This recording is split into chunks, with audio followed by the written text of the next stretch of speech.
Bon, ici Hub City Chess avec une autre capsule. Aujourd'hui, nous allons parler de quelque chose de peut-être un peu plus simple, mais quand même qui est un peu, pas controversé, mais c'est la valeur relative de chaque pièce et pion.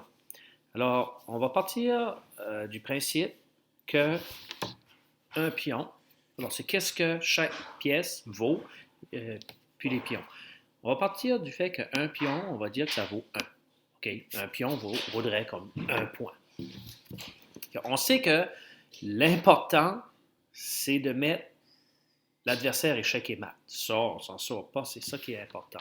Mais c'est sûr qu'avoir plus de matériel que l'adversaire est très souvent un bon avantage qui va nous permettre de gagner et de mater l'adversaire, gagner la partie. Alors un pion, supposons que ça vaut un. Bon, si un pion vaut un, euh, traditionnellement, un cavalier et un fou, le fou et le cavalier valent 3. OK? Ça, c'est ça que moi j'ai appris dans le temps. Je dois dire que maintenant, mon opinion est que le fou vaut un petit peu plus que le cavalier. OK?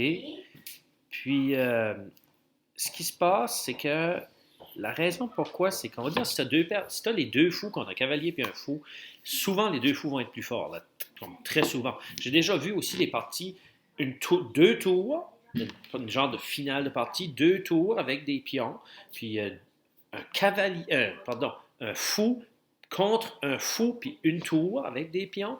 Et le fou et une tour réussissaient parfois à gagner, indépendamment de la position, et même à très, très bien faire.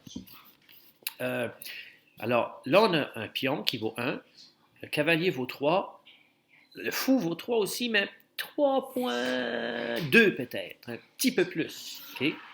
Ça, c'est pour ceux qui connaissent leur nombre décimaux.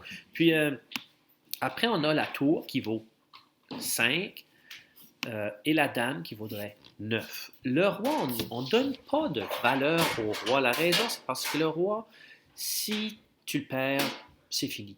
Mais je veux juste quand même dire que le roi, au début de la partie et au milieu de la partie, c'est une pièce qui est très faible parce que tu ne vas absolument pas le mettre dans l'action puis le perdre.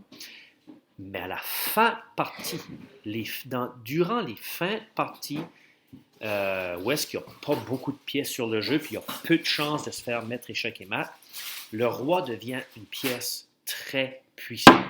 On ne mettra pas de point dessus, mais c'est une pièce très puissante.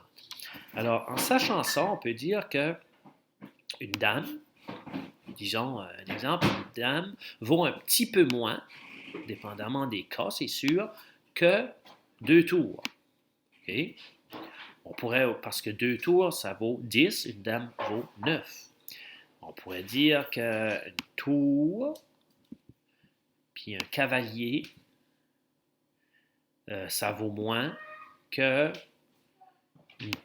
que, justement, encore une fois, tiens, deux tours.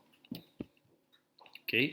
Ça fait, après, tu peux t'amuser à calculer ces choses-là. Des fois aussi, j'ai déjà vu assez souvent, comme quelqu'un qui allait sacrifier une pièce, un fou ou un cavalier, pour avoir trois pions, parce que, ou même peut-être quatre. Fait 4 pions vaut plus qu'un cavalier ou un fou.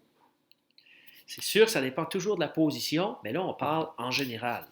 Euh, Puis, comme je vous disais, deux fous, la paire de fous, pour moi, ça vaut plus que deux cavaliers. OK? Puis ça vaut souvent un petit peu plus, souvent, qu'un cavalier puis un fou. Alors ça, c'était ce que j'avais à vous dire concernant la valeur des pièces. Et la valeur des pièces, comme je dis, c'est quand même important. Il ne faut pas rester toujours penser à ça parce que les positions peuvent être très compliquées aux échecs, puis la valeur des pièces, ça peut changer dépendamment de la position, mais en très grand général, ce que je viens de vous dire, c'est vrai. Alors, merci et n'oubliez pas d'aller aimer notre page Facebook Obsidian Chess. Obsidian Chess.